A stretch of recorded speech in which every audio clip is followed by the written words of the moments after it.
And we've just gone through a short series. It wasn't anything like the epic slog through Alami Iqbal's book or William James' book or some of those other things I've done. It was a nice, simple series going through the Enchiridion of Epictetus, Epictetus the Stoic.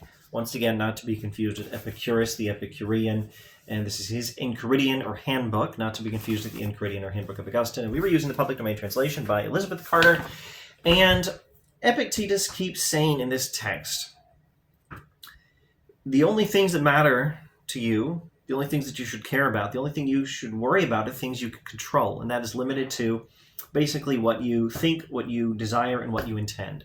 And so you need to practice the, using the line from Martha Nussbaum, the therapies for desire that he goes over in this text to remind yourself constantly of what you should think and to help yourself want only what you should want, desire only what you should desire, and intend only what you should intend.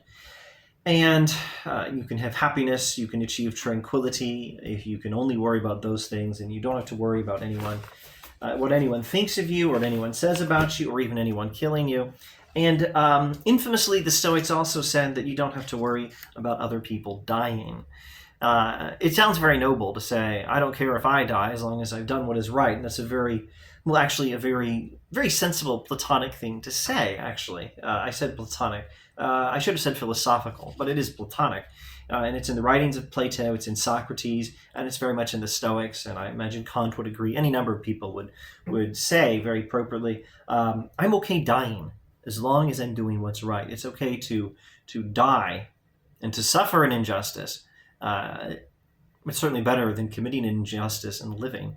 It's okay to die. It's okay even to be killed unjustly, as long as you're doing what is right. That's the way Socrates thinks. And the Stoics think you should reason morally by, among other things, asking, what would Socrates do, and trying to do likewise. Well, that sounds very noble, and I think it is, but it doesn't really seem noble to say, I don't care if other people die. Can we say that about other people?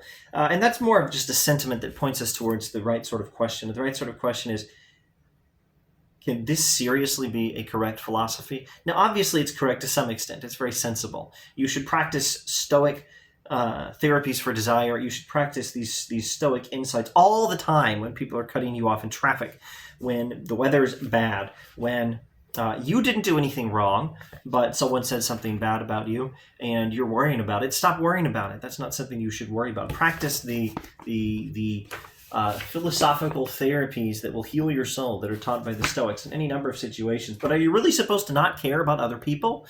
Not even your friends, not even your family, not even your children. There's a infamous anecdote from a Stoic where someone told him his son had died, and his response was, I already knew that I had begotten a mortal. Well, you should expect people to die. You should expect your parents to die. You should expect that you will die. You should expect that your kids will die. And hopefully not before you do, but don't be surprised. It does happen. You should expect all kinds of things, and that's a Stoic insight that you should certainly adopt. Prepare yourself for trouble. But should you be okay with it? Is it really okay to say that these other things don't matter? Is it really okay to say what other people think about me doesn't matter? Well, what if what other people think about me are things thought about me by friends and family and people with whom I have an obligation to have the right sort of relationship? And so you can ask all these, let's call them common sense questions about this philosophy. And if you want to justify them with some rigorous academic work, well, there's plenty available.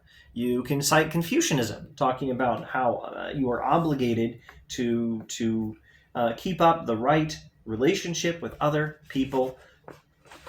And I think if you elaborate on Confucianism, you'll find that you can't really do that if you just don't care at all what other people think about you. You can find passages in the Bible, I'm sure, that will be relevant to this. Certainly, the Bible teaches every human being matters. And then, of course, Kant will tell us every human being matters, Kant, the modern philosopher. And then you have people like Augustine. Augustine, the Christian church father, more or less the founder of medieval philosophy, Augustine beats up the Stoics. I think you'll find some passages in his book on the City of God. The City of God is not like Augustine's De Trinitate on the Trinity. Augustine's City of God is pretty easy to read and not hard to understand. You can find a public domain translation that's perfectly accessible for most purposes, unless you're writing a dissertation or something like that on Augustine. Public domain translation at newadvent.org. I think you'll find in the City of God by Augustine some fairly harsh criticisms of the Stoics. There's also the issue of, can you be happy while you're being tortured? Stoicism officially says yes, because the only thing you worry about is whether you're doing what's right with what you think, what you want, and what you intend. And if you're doing that, you should be able to be happy no matter what. It's one thing to think, like Socrates, I'm okay if I die, mostly painlessly, as long as I'm doing what's right and what's just. And it's another thing to think, if you are being slowly tortured to death, the famous thought experiment the philosophers in the ancient world talked about was the bull of Phalaris. Phalaris was the tyrant of, off the top of my head, Syracuse. And he had a bronze bull statue, but it was hollow, and he would light a fire under it, and he would put his enemies/victims into it, and they would be slowly roasted to death. So the thought experiment is, can you seriously be happy if you have been thoroughly virtuous in what you think, what you want, what you intend, and you're being slowly tortured to death, slowly roasted alive in the bull of Phalaris? The traditional answer is no, you can't be happy. Officially, the Stoics would say, yeah, you can still be happy, even in this situation. And the Aristotelians would say, no, virtue is well over 90% of happiness, but you still need to not have that happen to you. So if you want, official academic or philosophical or religious or psychological resources for critiquing the Enchiridion about Epictetus while saying, there's definitely something right about this. This is really good advice for coping with Houston traffic, for example. You can do it. There's great academic, historical, philosophical, religious, psychological resources. These things are available. Hang on, let me grab another book I need to show you. I refer to the official answer of the Stoics, but unofficially, the Stoics gave some serious nuance to their theory. And with their nuances, they moved a lot closer to Aristotle than you might think by just hearing the official version of their philosophy. They would certainly say officially it's okay to prefer to not be tortured to death, not be killed unjustly, prefer to not be in poverty. It's okay to prefer to have plenty of food to eat, and prefer for people to not say nasty, untrue things about you. But in giving some more nuance to their theory, they actually moved a lot closer to Aristotle than you would think just by hearing their official teaching. In this book, if I remember correctly, Discerning the Good in the Letters and Sermons of Augustine by Joseph Clare, published by Oxford. This book was a very fine book that included a very fine discussion on these matters. Now, finally, and let's see if I can summarize Epictetus. This attempts to evaluate Epictetus in one sentence. Like I'd be able to do that. Let's start off with two sentences and see if we can stop there. One sentence, definitely this stuff is correct and you should use it. A lot of the times, a lot of the philosophical therapies for maintaining tranquility and being good and not losing your temper and all that in daily nuisances like traffic and people behaving badly in the movie theater and all the other things, and not worrying about what other people say about you as long as you've done what is right. All of that is very good advice that we should all practice a whole lot of the time. But I don't think we can agree with the official teaching that other people don't matter and they shouldn't matter to you as long as you've done what is right. You can be happy and should not worry about other people. I don't think that's true. And I would suggest, among other things, this above all, I would suggest as a wonderful book in and of itself, Boethius, The Consolation of Philosophy. But I would suggest this book also as a good way of evaluating Stoicism. There's a lot to talk about here, and I don't have time to do it now. If I ever do, it's not today. But Boethius uses a lot of Stoic insights in his philosophy, and he still says other people matter.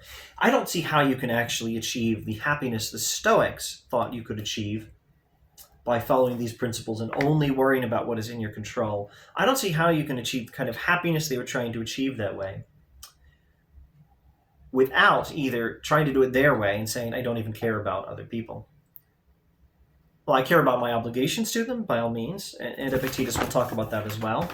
But you don't worry about other people, what they say about you, or even if they die, even if your children die, you don't worry, as long as you know you have done what is right.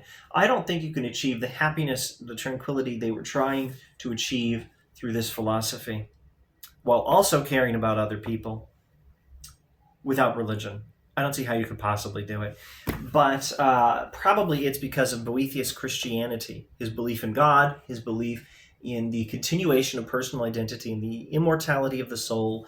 And although he doesn't go into all the Christian teachings, this is a philosophy book, not a theology book as such. Other Christian doctrines are no doubt relevant, like Jesus comes back and fixes everything, and there's a bodily resurrection. I think with those religious resources, you might be able to achieve the kind of happiness, at least in the long term, and probably in the eternal term. At least it's likely to extend past this life. At least in the long term, I think you may be able to achieve the kind of happiness the Stoics are trying to achieve through their philosophy. But I don't see how you could achieve it, except possibly through their philosophy, which I think is wrong to say you shouldn't care about other people. All right, that's quite enough of that. Thanks for watching.